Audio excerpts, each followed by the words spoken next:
ఏం పర్వాలేదు. మీకేది కరెక్ట్ అనిపిస్తే మీరు అదే చెయ్యండి. నేను కూడా మీ కళ్ళజోడిని విరగ్గొట్టలేదు అనే విషయాన్ని మీరు నమ్మేంత వరకు నేను మీతో ఒక్క మాట కూడా మాట్లాడను. It's over.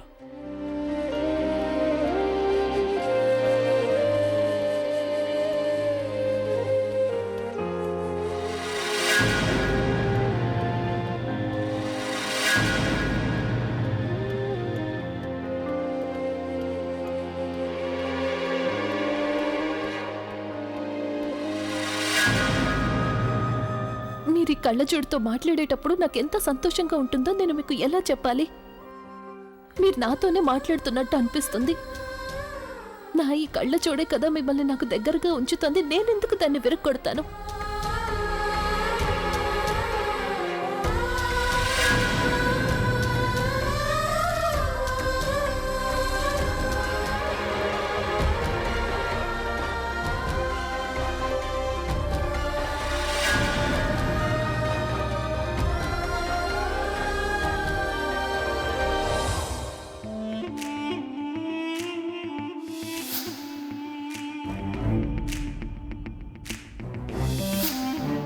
ప్రజ్ఞ ఎందుకు ఏడుస్తోంది? తన కొత్త అవతారంలో వచ్చాక ఇంతగా బాధపడ్డా నేను ఎప్పుడు చూడలేదు. మరి అంతగా ఏమైంది తనకి? తను ఇలా ఏడుస్తూ కూర్చుంది అంటే తనకేదో తేడా కొట్టింది. ఎవరో ఏదో చేస్తే ఉండలేకపోవచ్చేమో గాని అభి ఏమైనా చేస్తే మాత్రం తనకి తేడా ఉంటుంది. అంటే నేను తనని ఓడించగలనన్నమాట. అది కూడా అభి ఏమైనా చేయాలి. కానీ ఏంటి? అభి ఏం చేయగలడు? ఎస్, ప్రజ్ఞ దగ్గర నుండి మొత్తం వెనక్కి తీసుకోవడానికి ఇది సరైన పద్ధతి. అప్పుడు తనకి తెలియకుండా ఉంటుంది. ఎంత త్వరగా తను ఇదంతా సొంతం చేసుకుందో అంతే తొందరగా తను మొత్తం అంతా కోల్పోతుంది కూడా. కానీ అభి ఎందుకు ఇదంతా చేస్తాడు? తనైతే ఇదంతా వినగానే వద్దు అని చెప్పేస్తాడు. అసలు ఎవరున్నారు అభికి ఇదంతా చెప్పి కన్విన్స్ చేయగలిగిన వాళ్ళు? Yeah sure, okay bye. Yes, Alia ఈ పని చేయగలదు. తన అభికి చెల్లెలు, అందుకని అభిని చాలా ఈజీగా కన్విన్స్ చేయగలదు. ఆలియా, ఏమైంది? నువ్వు ఇక్కడికెందుకు వచ్చావు? అక్కడంతా పూర్తయిపోయిందా? ఆలియా, నేను నా కళ్ళతో ఏం చూసానో చెప్తే నువ్వు అస్సలు నమ్మవు. నేను ఒక అద్భుతాన్ని చూశాను. దాన్ని చూసాక నా మైండ్లో ఎలాంటి ఐడియా తట్టిందంటే అది ఎప్పటికీ ఫెయిల్ అవ్వదు. ఏం చూసావు నువ్వు అక్కడ? యు నో వాట్, నేను ప్రజ్ఞ ఏడుస్తూ ఉండటం చూశాను.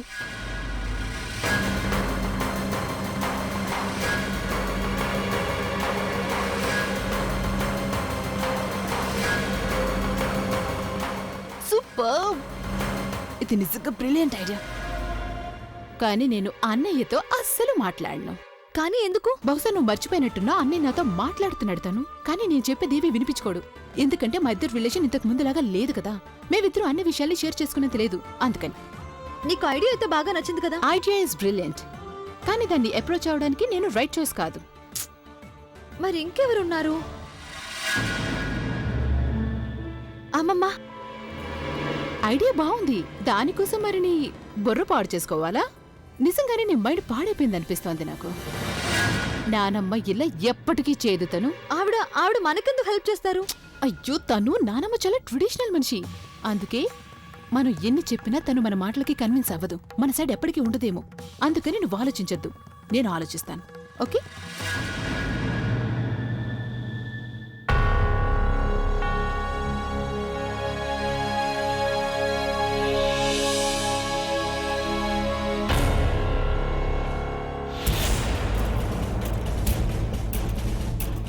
ఏమైంది ప్రజ్ఞ? అభి అంత కోపంగా ఎందుకున్నాడు? అది అమ్మమ్మ, ఆయన నా పాత కళ్ళజోడిని చాలా జాగ్రత్తగా దాచిపెట్టుకున్నారు. అది ఎలా విరిగిపోయిందో నాకు తెలియడం లేదు, కానీ నేనే ఆ కళ్ళజోడిని విరగ్గొట్టానని ఆయన అనుకుంటున్నారు. అందుకే కోప్పడ్డారు. అంతేనా? పిచ్చి పట్టిందా వాడికి? ఒక కళ్ళజోడు కోసం అందరి ముందు అన్ని మాటలు మాట్లాడాడా వాడు? నువ్వుండు, నేనిప్పుడే వెళ్ళి వాడి సంగతి వద్దమ్మమ్మ, మీరు తెలుస్తా. వదిలేయండి. మీరు ఆయనేవి అనకండి. ఆయన నన్ను ఈ విషయం గురించి తిట్టారు, కానీ దానికి నాకు బాధగా అనిపించడం లేదు. ఏమన్నావు? బాధగా అనిపించడం లేదా? అంటే సంతోషంగా ఉంది. అమ్మమ్మ, అది ఎందుకు సంతోషంగా ఉందంటే, ఒకవేళ ఆయన నా చిన్న వస్తువుతోనే అంత ముడిపడిపోయారు అంటే ఆయనకి నా మీద ఎంత ప్రేమ ఉండుంటుంది. ఆయన నన్ను తిడుతున్నారు అంటే నా మనసుకి చాలా ప్రశాంతంగా అనిపిస్తోంది. అలాగే భయంగా కూడా ఉందమ్మమ్మ. రోజు రోజుకి ఆయనకి నా మీద కోపం, కంప్లైంట్స్ చాలా పెరిగిపోతున్నాయి. ఒకవేళ ఇలాగే జరుగుతూ వచ్చిందంటే ఏదో ఒక రోజు ఆయనకి నా మీద ద్వేషం పెరుగుతుందేమోనని. లేదమ్మా, అలా అసలేమీ జరగదు. ఒకవేళ నీ మీద తన మనసులో ఇప్పటికీ అంత ప్రేమ ఉంది అంటే అప్పుడు ఈ ప్రేమ ఎప్పటికీ అంతం అవ్వదు. కానీ ప్రజ్ఞ, మనమే కాస్త తొందరపడాలి. మనం తన్ను గురించి నిజం అబ్బికి వీలైనంత త్వరగా తెలిసేలా చెయ్యాలి. ఒకే ఒకసారి ఈ పని పూర్తయిపోయింది అంటే ఇక అప్పుడు అంతా సర్దుకుంటుంది. అంతా త్వరగా సర్దుకుంటే బావుంటుంది. అన్నట్టు అమ్మమ్మ, కొద్ది రోజులు మేము ఒక కొత్త నాటకం మొదలు పెట్టబోతున్నాం. మీరేమీ కంగారు పడకండి. ఏంటా నాటకం? అమ్మమ్మ, అది ఈ రోజు నుండి ఆయన నాతో మాట్లాడు, నేను ఆయనతో మాట్లాడను. కానీ నాకు బాగా తెలుసు, నాతో మాట్లాడడానికి ఆయన ఏదో ఒక సాకైతే వెతుకుతారు. ఆ కానీ నువ్వు మాత్రం తనతో మాట్లాడ్డానికి ఎప్పుడూ ఏ సాకు వెతక్కుండా ఉంటావు కదా? ఆ? నేనెందుకు అలా చేస్తాను? పర్లేదు, వదిలేయ్. నాకంతా తెలుసు ప్రజ్ఞ. పేరుకు మాత్రమే అమ్మమ్మని కాదు, నిజమైన అమ్మమ్మని. వాడు ఒక్కరోజు కూడా నీతో గొడవ పడకుండా ఉండలేడు. అలాగే నువ్వు కూడా వాడితో ఒక్క క్షణం కూడా మాట్లాడకుండా ఉండలేవు. చెప్పు, అవునా లేక కాదా?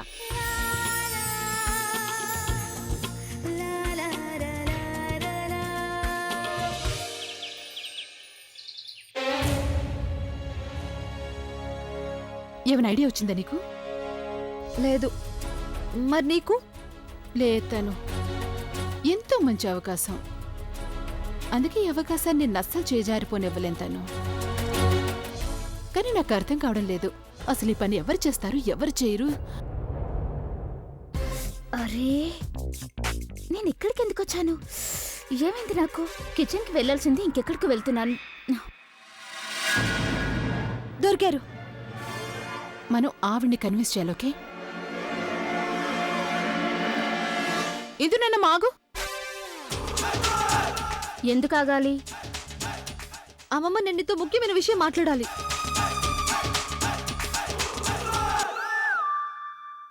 నేను చాలా అర్జెంటుగా కిచెన్లోకి వెళ్తున్నాను. నువ్వు నన్ను ఆగమంటున్నావు. ఏంటి సంగతి? లేదు లేదు, సంగీతం ఏంటి? ఆలియా, సంగీతం కాదు, సంగతి. అరే, ఈ ఇంట్లో కొద్ది రోజులుగా చాలా విచిత్ర విషయాలు జరుగుతున్నాయి. ఇక ఆ విషయాల వెనుకున్న నిజం ఏంటో దాని గురించి తెలుసుకోవాలని నేను ప్రయత్నిస్తున్నాను, ఇందు డిటెక్టివ్గా మారి. లేదు లేదు లేదు లేదు నానమ్మా, పెద్దగా ఏం అవసరం లేదు. మాకు నువ్వు కొంచెం హెల్ప్ చేయాలంతే. అలాగా? ఏంటి సమస్య? నీకు బాగా తెలుసు కదా నానమ్మా, ఇంట్లో అందరికీ కూడా కేవలం ఒక్కటే సమస్య ఉంది, ఒక్కటే ప్రాబ్లం ఉంది. ఇక దాని పేరేంటంటే ప్రజ్ఞ. తనని ఇంటి నుంచి బయటికి పంపించడానికి ఒక దారి వెతుకుతున్నాం. దొరికిందా దారి? దొరికిందమ్మమ్మా. అందులో వెళ్లే వాళ్ళే ఎవరూ లేరు.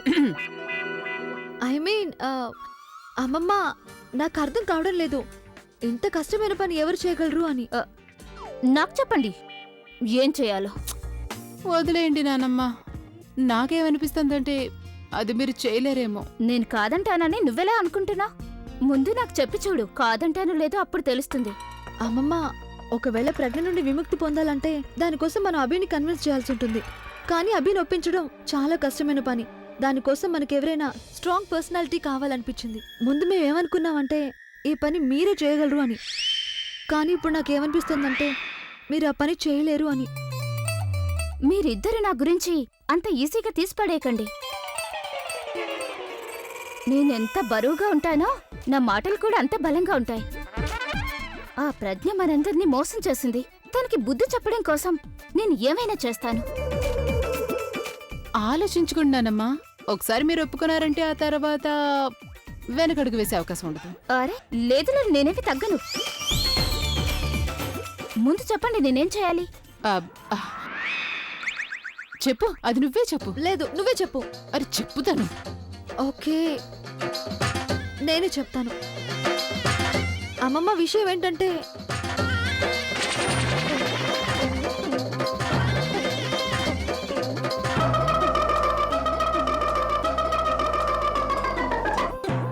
మీ ఇద్దరికి మతి పోలేదు కదా? అభి ఒప్పుకుంటాడని మీకు అనిపిస్తోందా? ఎందుకు ఒప్పుకోండానమ్మా? ఇప్పుడే కదా మీరు చెప్పారు మీరు చాలా బలశాలి అది ఇది అని. ఇక మీ పర్సనాలిటీని చూసి ఎవరైనా కన్విన్స్ అయిపోతారు కదా. ఐ మీన్ అన్నయ్య అయితే డెఫినెట్ గా ఒప్పుకుంటాడు. కానీ ఇప్పుడు మీ మొహం చూస్తుంటే నాకేమనిపిస్తుందంటే తను సరిగ్గానే చెప్పిందనిపిస్తుంది. మీ వల్ల ఇది అవ్వదు. ఎవరన్నారు ఇది నా వల్ల కాదని? నేను చేయగలను కానీ కానీ ఏంటమ్మా, ఒకవేళ మీరు చేయగలరంటే ప్లీజ్ చేయండి. మీరు ఒక్కరి పని చేయగలరు, మీరు మాత్రమే మాకు హెల్ప్ చేయగలరు. ప్లీజ్ అమ్మమ్మా ప్లీజ్. మీ ఇద్దరికి అర్థం కావట్లేదు. అభి అసలు అలా ఎప్పటికీ చేయలేడు. కానీ ఒక్కసారైనా ట్రై చేసి చూడాలి కదా. అదేంటంటే మన దగ్గర ఇప్పుడు కేవలం ఒక్కటే అవకాశం ఉంది. ఉన్న ఒక్క అవకాశాన్ని చేజార్చుకున్నామని తర్వాత మనకు అనిపించకూడదు కదా. దీన్ని మిస్ చేసుకుని తర్వాత మనం జీవితాంతం ఏడుస్తూ కూర్చోవాలని రాసిందేమో. ప్లీజ్ అమ్మమ్మా. అవునమ్మా ప్లీజ్ ఒప్పుకో. ఆ, please please please please please please please please please. ఆ, సరే సరే సరే అలాగే అలాగే. నన్ను కాసేపు ఆలోచించుకోనివ్వండి.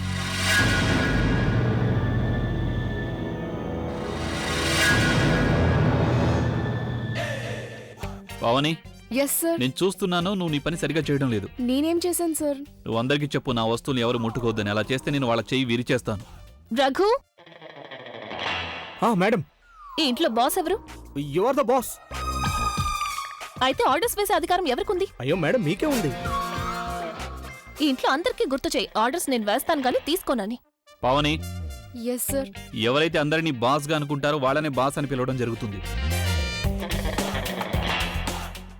నేను ఎవరో బాస్ చెప్తే కాదు, కేవలం నా మనసు చెప్పిందే వింటాను. రఘు, ఇక్కడున్న వాళ్ళకి గట్టిగా చెప్పు, మనం ఎప్పుడు మన మనసు మాట వినకూడదు. ఎందుకంటే మనసు అచంచలమైనది.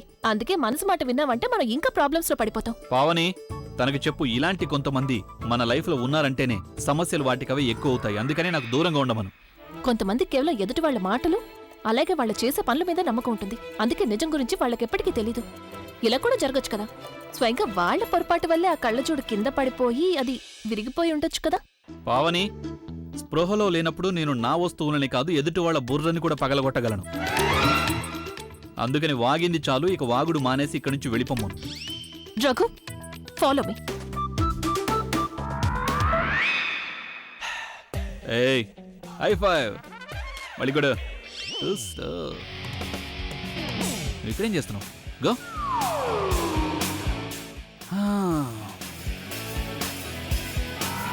ఇదిగో నానమ్మా, ఆ ఇదిగో నేను చెప్పేది విను. నా శత్రువుకి ఎలా బుద్ధి చెప్పానో తెలుసా నీకు? ఎంత గట్టిగా జవాబు చెప్పానంటే కొన్ని రోజుల వరకు తను నోరు తెరవకుండా ఉంటుంది. నువ్వు ఈ రోజు తనని తిట్టినందుకు సంతోషిస్తున్నావు. రేపు తను కూడా నేను ఇలాగే తిట్టి సంతోషిస్తుంది. ఈ ఆట ఎప్పుడు పూర్తవుతుందో నాకు అర్థం కావట్లేదు. నువ్వు పర్మనెంట్ గా సంతోషంగా ఉండాలి అనుకుంటే అప్పుడు నువ్వు ఏదో ఒక పర్మనెంట్ సొల్యూషన్ వెతుక్కోవాలి. నేను కూడా ఏదైనా పర్మనెంట్ సొల్యూషన్ దొరుకుతుందేమో అని ఆలోచిస్తున్నాను, కానీ నాకు అసలు అర్థం కావట్లేదు దాని గురించి నేనేం చేయాలో. నా దగ్గర ఐడియా ఉంది, దానికి నువ్వు ఒప్పుకోవాలి. ముందు అదేంటో చెప్పు నాని. నువ్వు చెప్పడం పూర్తి అయ్యే ముందే నేను పని చేయడం మొదలు పెట్టేస్తాను. తనని ఇంట్లో నుంచి గెంటేస్తాను. ఆలోచించుకో, చాలా కష్టమైన పని. 100% రిజల్ట్ వస్తుంది. కానీ కంగారు పడి నువ్వు వెనక్కి తగ్గకూడదు. ఇలా చూడు నాని, మన కుటుంబానికి తన నుండి విముక్తి కలగటం కోసం ఏవైనా చేస్తాను నేను. నిజంగా? ఇది ఒక రాక్ స్టార్ ఇచ్చే మాట. కావాలంటే నువ్వు ఇలాగే చూస్తుండు. అయితే విను, హ్మ్. నువ్విప్పుడు తన మీద అబద్ధపు ప్రేమను చూపించాల్సి ఉంటుంది. ఏమన్నావు నువ్వు? నాకు సరిగ్గా వినిపించలేదు నాని. నువ్వు తనని అబద్ధపు ప్రేమ వలలో ఇరికించాల్సి ఉంటుంది. నువ్వు బానే ఉన్నావు కదా? రెస్ట్ తీసుకో, నేను డాక్టర్ని పిలుచుకొస్తాను. అరే నేను బానే ఉన్నాను, నాకేమవుతుంది అయినా? అయితే నువ్వు జోకులు వేస్తున్నావా? మేము జోకులు చేయడం లేదు, వీఆర్ సీరియస్.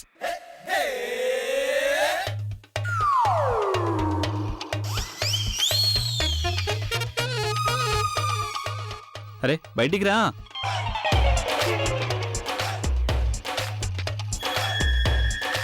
ముందే తెలుసు నాకు ఇలాంటి నీచమైన ఆలోచనలు నువ్వే చేయగలవని.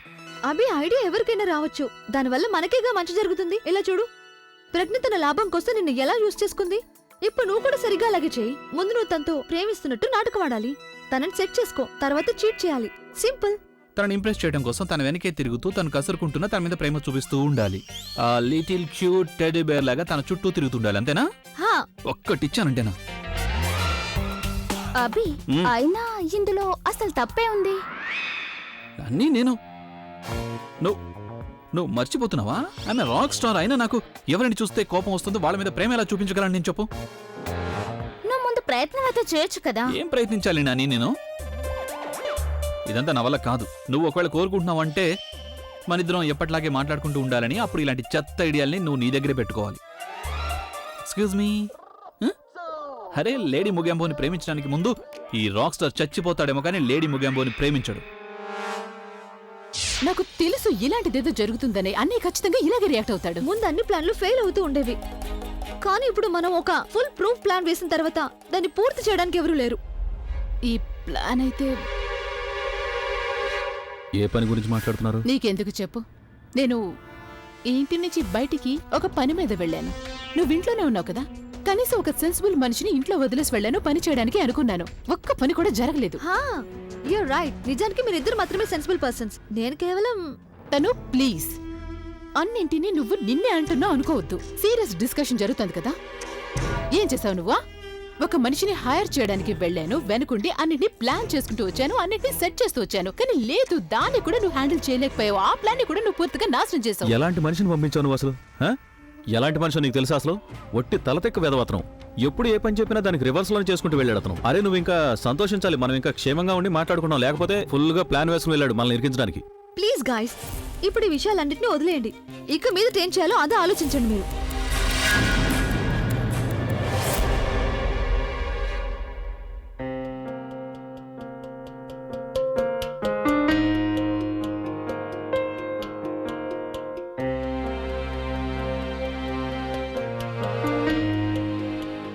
చూడు, నువ్వు నన్ను వదిలేసి ఇంకెవరిని చూడాల్సిన అవసరం లేదు. నీకు బాగా తెలుసు కదా నీకు ఈ పరిస్థితి ఎవరి వల్ల వచ్చిందనేది. నువ్వు చూడడం మాత్రమే కాకుండా మాట్లాడగలిగితే ఇంకా బాగుండేది. అప్పుడు నేను ఇలా చేసిన వాళ్ళకి నేను శిక్ష విధించేవాడిని.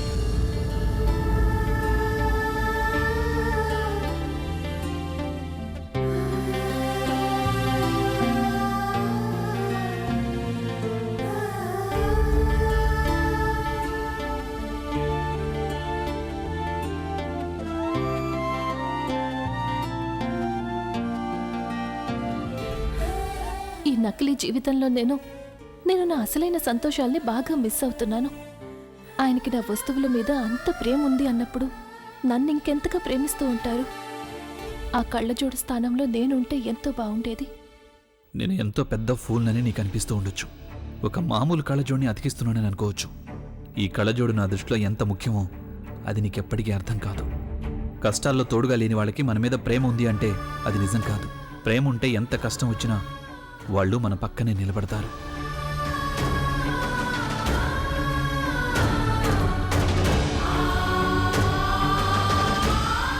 నువ్వెందుకు నన్ను వదిలేసి వెళ్ళిపోయావు? ఎందుకు నీకు తెలియలేదు నేను నిన్ను ఎంతగానో ప్రేమిస్తున్నాననే విషయం?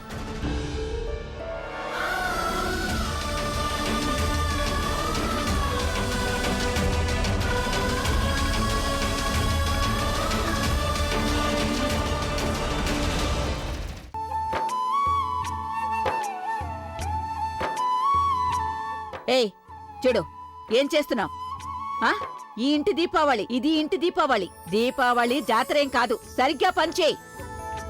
ఎప్పటికైనా అర్థమైంది. రఘు, దీపావళి పూజకి ఏర్పాట్లు ఇటువైపు చేయించోకే. అలాగే అక్క. ప్రజ్ఞ, దీపావళి పూజ ఎవరు చేస్తారు? మీ మనవడు చేస్తాడు, ఇంకెవరు చేస్తారు? దీపావళి పూజ భార్యాభర్తలు కలిసి చేయాల్సి ఉంటుంది. అర్థమైందా? అమ్మమ్మ, అయితే తను ఉంది కదా అభికి కాబోయే భార్య, వాళ్ళిద్దరూ పూజ చేయొచ్చు కదా. మనకెంత తెలుసో అంతే మాట్లాడితే మంచిది. తన్ను ప్రెగ్నెంట్ గా ఉంది తెలుసు కదా. తను దీపావళి పూజ ఎలా చేస్తుంది? మరెవరు చేస్తారు అత్తయ్య పూజ? అసలు మీరు ఇంత టెన్షన్ ఎందుకు పడుతున్నారు? దీపావళి పూజ కదా, ఎవరో ఒకరు చేస్తారులేండి. ఒకవేళ ఎవరూ కూర్చోకపోతే అప్పుడు నేను కూర్చుంటాను. నువ్వెలా కూర్చుంటావు? అంటే నువ్విప్పుడు అభికి భార్య కాదు కదా. ఇప్పుడు కాదు గాని ఇంతకు ముందు భార్యనేగా. ఒకవేళ తన్ను పూజలో కూర్చోకూడదు అంటే ఎవరో ఒకళ్ళు కూర్చోవాల్సిందే కదా. మీరింత సింపుల్ విషయాన్ని అనవసరంగా ఎందుకు కాంప్లికేటెడ్ చేస్తున్నారు? అత్తయ్య, ఇక్కడ పని అయిపోయిందంటే వేరే పని చెప్తాను మీకు. సరే సరే, నువ్వు పూజ వరకే అభి పక్కన కూర్చోవాల్సి ఉంటుంది. ఆ తర్వాత నువ్వు నాకెక్కడా కనిపించకూడదు. అర్థమైందా? నాకేవి అంత సరదా లేదు. మీరు వెళ్ళి మీ మనవడికి నచ్చ చెప్పండి. నేను కేవలం నా ఫార్మాలిటీ పూర్తి చేస్తున్నానంతే. దానికి ఆయన ఎమోషనల్ అయిపోయి నా వెనక తిరుగుతారేమో. నానమ్మా ఓరి భగవంతుడా, ఈయన కూడా ఇప్పుడే రావాలా? నానమ్మా, నీకు తెలుసు కదా ఈ ప్రపంచం మొత్తం నీ మనవడి వెనకే తిరుగుతూ ఉంటుందని. దానిని చాలా మంది అవకాశంగా తీసుకుని నాతో పాటు ఉండాలని కూడా అనుకుంటుంటారు. వాళ్ళందరికీ నా ఇమేజ్ మాత్రమే కనిపిస్తుంటుంది, కానీ వాళ్ళ స్థాయి తెలియదు. అలాంటి వాళ్ళతో మాట్లాడి నువ్వు నీ టైంని వేస్ట్ చేసుకోకు. ఆ? వీళ్ళిద్దరూ ఇంకా గొడవ పడుతూనే ఉన్నారు. పూజ ఎలా చేస్తారో తెలియడం లేదు. ఏంటందరూ టైం పాస్ చేస్తున్నారు? దీపావళికి ఏర్పాట్లు జరుగుతున్నాయి. నువ్వు చూసావుగా, మన అదృష్టంలో అసలు తినడానికి దీపావళికి మిఠాయిలు లేవు, అలాగే టపాకాయలు కూడా లేవు. ఎదుటి వాళ్ళు కాలుస్తూ ఉంటే చూసి సంతోషించడమే రాసుంది మన జీవితంలో.